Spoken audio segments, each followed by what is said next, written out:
नृसिंहं भीषणं भद्रं मृत्युं नमाम्यहम्। ॐ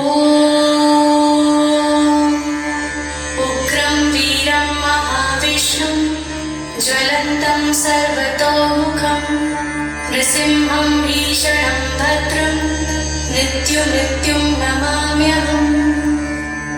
ॐ उग्रं वीरं महाविष्णुं ज्वलन्तं सर्वतोमुखं नृसिंहं भीषणं भद्रं मृत्युं